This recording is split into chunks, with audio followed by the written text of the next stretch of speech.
Halo, perkenalkan nama saya Yasa Rosel Manuel dengan NIM 23F10004 dari program studi Teknik Elektro. Dan pada video kali ini saya akan menjelaskan mengenai UTS komunikasi data saya.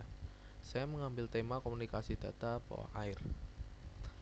Untuk soal yang pertama, pada sistem komunikasi data jelaskan jenis sinyal yang digunakan. Jadi dalam komunikasi data bawah air itu kita tidak bisa menggunakan sinyal radio atau gelombang elektromagnetik secara optimal seperti di darat, karena air itu sangat meredam gelombang tersebut. Oleh karena itu jenis sinyal yang paling umum digunakan yaitu adalah gelombang akustik. Gelombang ini itu mampu menempuh jarak jauh dalam air meskipun dengan kecepatan data yang rendah. Selain itu juga ada gelombang optik yang menggunakan cahaya atau laser, meskipun hanya efektif dalam jarak dekat dan air yang sangat jernih. Lalu juga ada gelombang elektromagnetik. Uh, uh, untuk gelombang ini itu hanya bisa digunakan dalam kondisi dan frekuensi yang sangat spesifik gitu. Biasanya dalam operasi militer atau ilmiah yang sangat terbatas. Nah, ini untuk yang saya jelaskan. Lalu untuk soal yang kedua, jelaskan apa yang dimaksud dengan media transmisi data beserta jenisnya. Jadi untuk media transmisi di sini itu adalah sarana atau medium tempat sinyal itu merambat. Dan jadi dalam sistem bawah laut, transmisinya itu kan air sendiri ya. Jadi baik air laut maupun air tawar.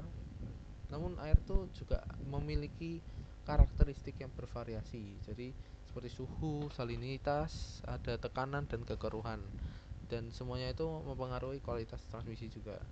Jadi media transmisi akustik, optik maupun elektromagnetik semuanya harus mempertimbangkan kondisi lingkungan agar komunikasinya tetap efektif. Lalu masuk soal yang ketiga. Berikan paparan singkat mengenai perangkat-perangkat yang terlibat dalam komunikasi data. Jadi untuk perangkat-perangkat yang paling penting yaitu ada transducer. Transducer itu berfungsi mengubah sinyal listrik menjadi gelombang suara maupun sebaliknya.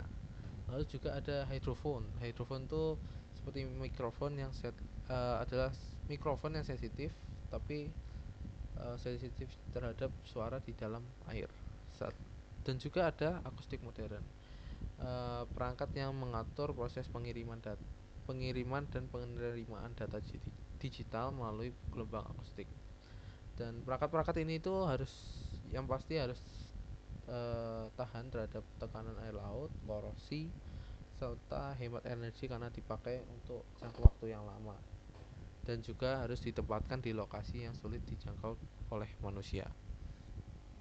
Lalu untuk soal yang terakhir, yang keempat, jelaskan gangguan-gangguan dalam transmisi data.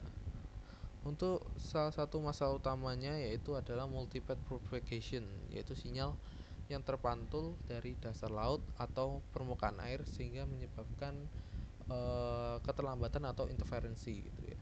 Selain itu juga ada redaman sinyal yang membuat sinyal menjadi lemah seiring bertambahnya jarak.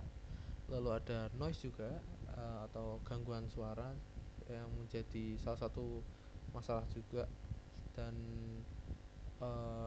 untuk contohnya itu bisa ombak, hujan maupun ada aktivitas manusia lainnya seperti ada yang menggunakan sonar gitu. Lalu juga ada yang ketiga, ada efek Doppler yang ini menyebabkan perubahan frekuensi sinyal karena pergerakan.